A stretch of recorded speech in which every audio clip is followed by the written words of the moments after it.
Hello everybody, welcome back to the Circle. Today we're continuing on this Road to One Dan series, and here I have 12Q. So we're slowly making our way up the ranks. I say that at the start of every one of these videos now, but it doesn't make it any less true. It's pretty cool because I'm 12Q and I think I've only been playing the game for about half a year. So I think this game was played in May of 2012, which means that, I've made pretty good progress, I think. I've been playing consistently and reviewing my games, and even though I don't have access to any AIs, I don't have access to many strong players. I do have one friend who's a little bit stronger than me, but it's not like I have somebody who's constantly telling me how to improve. So that I keep improving along these lines is actually pretty cool because, as I've said in previous videos, it's very much possible to end up at 20Q and just stay at 20Q. It may not seem like a lot, the kind of improvement that I'm making here. I've always seen myself as the kind of player who's not very good at Go, but actually, this is decent progress for somebody who is learning at 19 years old. They learned how to play half a year ago, and yeah, that's really actually really great progress. So hats off to myself in the past, of course, not to me now. So here I'm playing white, and this move is not as much seen today because it leaves the corner open like this. Remember, corner, side, center, usually the corner is seen as a little bit more. If you want to, more modern way to approach this would be to play here. You could try and go full hog, but, you know, black has, if you remember Godev's lung skeleton space, where we look at the liberties, this group has how many liberties now? That's, I can count. That's 6 liberties, so that's quite a lot of liberties. It's completely connected, and it has access to the center over here. So this is actually a relatively strong group. It doesn't look like it because you only invest 3 stones, but attacking this is actually not so easy because of everything that's surrounding it. So, why attack it right away? You come here. But the thing is that this leaves this attachment open in here. And so normally you should really just play over here, and then maybe black will extend or approach over here, but this is what you might expect from this position.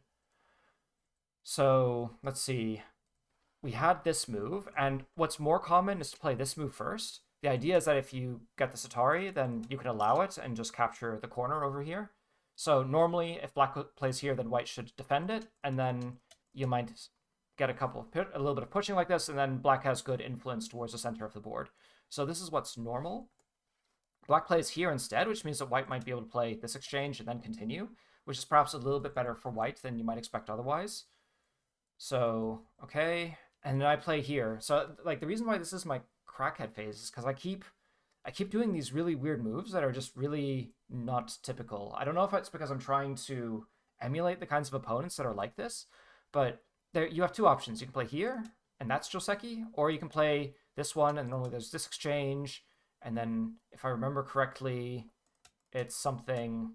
I don't actually remember this Joseki. It's been such a long time. Whenever I see it, I'm always really afraid of this, where these 2 stones get cut off. But this is actually okay for white because these stones are, they're fine. They have a decent amount of liberties. They have access to the center, and they're not easy to surround. So actually, this is completely okay. And the point of this group is to stop your opponent from getting a lot of territory. This group on the inside here at A actually has 4 liberties and has this overhanging, so there's not as much space as you might think. So actually, this group is a little bit weaker than you might anticipate. But okay, I play on this side, so you might expect something like this, then maybe like recovering the shape a little bit, or maybe coming over here. But then of course you have this, it continues. But anyway,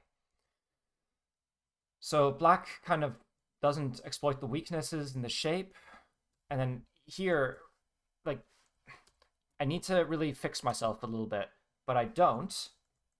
And so if I play here, then black can play something like this instead and just capture the stone. And if not, then the inside stones are captured. So this move here is a bit slack, and then I Tanuki when I should really fix my shape. But anyway, black approaches on the inside here. What you might, this is more normal if you have a move here at A, but if we could consider this move to be closer, so if we had something more like this, then we could kick and then maybe pincer like this. That's the usual response for when you have stones on the inside here. So, okay, I pincer, this is also better direction here, something like this. This allows white to build a little bit more on the outside. The issue is that now you'd rather have A at a place like B instead. So white is a little bit too close, so black can try and make this area a little bit over-concentrated. But anyway, so going in this direction, okay, maybe it's not so bad, but I guess the thing is that here you'd rather have this A stone somewhere else. Maybe it's not the worst thing in the world. You could imagine having this over here. And so that gives you a little bit more expansion, or maybe over here, because this is quite a strong shape. So having this all the way right here, that's a bit, slow, but okay. So I play over here, and then actually this move is starting to undercut my group on the inside. And instead of reacting to that, I Tanuki, and then black decides to capitalize on this. There are a lot of monkey jumps in this game, and I respond to this monkey jump by playing here. I'm a little bit confused because I think you learn how to handle a monkey jump earlier than this. I'm a little bit confused. So normally you just play over here, and then if black tries to come in deeper, then they're surrounded. So of course black shouldn't do that. They should play over here, and then white will play over here. The issue is that, can black capture the stone? And the answer is no, because then black runs out of liberties basically. So the only way that this Atari works is if after all of these moves, black has something more interesting than this connection at S1. But obviously we see that that's not the case here, and so that's a mistake. So I play over here and allow black to connect, which is not ideal. Black gets this turn as well. And then luckily I think I'm able to live. It's not clear that I'm alive. I need to play here once. And then if I respond here, yeah, luckily that's alive, it seems. So yeah, that's a little bit tricky. So white white lost quite a lot of points. Not just did white lose a lot of points, but black also got all these moves on the outside here. And yeah, so that's not ideal. Here I try and play clamp as if I could play A to connect, but I can't play A to connect, so I don't understand what the purpose of this move is. And here I just help black, and then I Tanuki. And for black now, they can happily start attacking this. And while they're attacking, they can make this really nice area at A. So black has a really nice position right now. Okay, black extends and is continuing to undermine white. I'm not sure if that's really necessary right now. Connecting on the first line like this, it feels good, but it means that white has more time to fix what's going on here. So, okay, white is trying too hard to connect. I'm just wondering if, can we go for this cut here right away?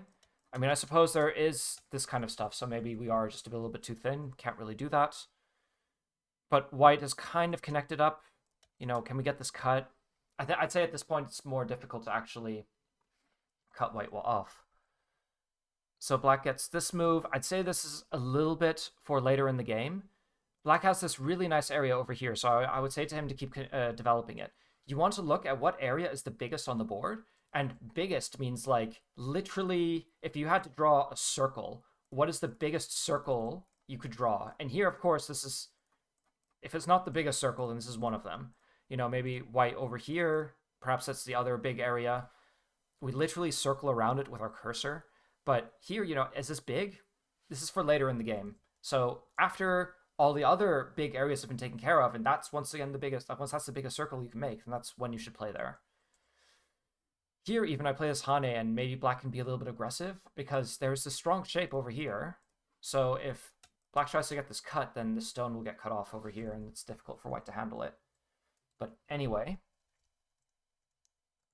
So here, black is being a little bit too defensive, and white is playing a little bit crazy. This here, does this work? I don't think it does. Yeah. So long as black can't play in here and falsify the eye, then that's all right. White actually dies on the inside here? No, white is not dead yet. We need this move. But then I play away, and it's still not. You can still play here to live. Okay, it's all okay, but we allow that forcing move. To be fair, white is now able to make a decent area here, and I continue with my strange ways. I can just play over here, that's already, you know, you can attach to make thickness. Remember that if you strike your opponent, it'll become solid. And this is one of those really great opportunities because if you strike them, then you can make this big area in the center, which is lovely. Absolutely lovely. But here there's this Hane. Come on, we can cut and continue. But that's not what happens. And I let black into the center, so that's a bit of a failure here for me. I guess the question is, does this cut really work? It does a little bit. It does a little bit. No! Come on. Can't allow that. White has to respond here, and the issue is that black is now able... Are they able... I mean, you can make shape. It's not clear. I can imagine maybe you can try and press over here to make that second eye, but yeah, it's a bit dubious. So, okay, I lose these stones, which isn't great. And black is able to play lightly here and continue to reduce white, which is amazing. So the reason why this is called playing lightly is because what is the value of this stone here? Is this stone important? Strategically, what does this do? It doesn't do very much at all. So by just not responding and letting white capture, black is able to give 4 points, 2 stones, and it's continuing to reduce white. So that was really great play by black. And now we're reducing. I love this. This is great. What happens from here now? Here, I think black is being a bit timid. Black can even just cut like this, because it's not just that these stones are under attack here, but these stones over here only have 3 liberties. So that's not wonderful. That's a really difficult cut. But black instead peeps where they can cut. That's a proverb. Don't peep where you can cut. So that's not what you're trying to do. And white is really thin here, so I'm really like confused because I normally see myself as this really passive player, but here I'm playing really actively, and too actively. I need to relax and calm down a bit and actually read and all of this.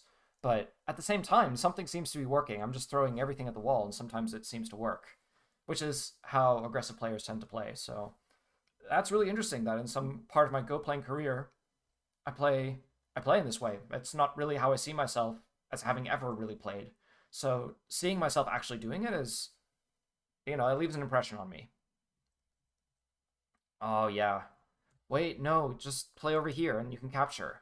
So here, I'm obviously having a bad time because I say in the chat here, I'm obviously 1,000 years too early to face you. Oh man, I'm taking this game way too seriously. So, okay, I capture, and my opponent says that he's apparently just having a good day, and he thinks that he's a little bit stronger than 12Q, and I say that I just got to 12Q, and so my opponent says that I'm a little bit too early to face him. I mean, I think we're both taking ourselves a little bit too seriously. At 12 and 11Q, I know that there's this huge improvement from where we started at like 23Q, but you can still lose to each other. You'd have to play multiple games to really know for sure. And my major issue here is that I'm just trying way too hard. So if I just calm down a bit, then I think that would make my play a lot better. But I had just improved, so it makes sense that I'm continuing with what works apparently. From here we have endgame, and I mean I can comment on a little bit, but I think black wins by like 20 points. Yeah, 30 points roughly. So yeah, this was an interesting game. I'm obviously, I really liked black's reduction of white in the center. And if white had just known not to go for the cut, but instead to play on the outside, then maybe this game would have gone a little bit differently.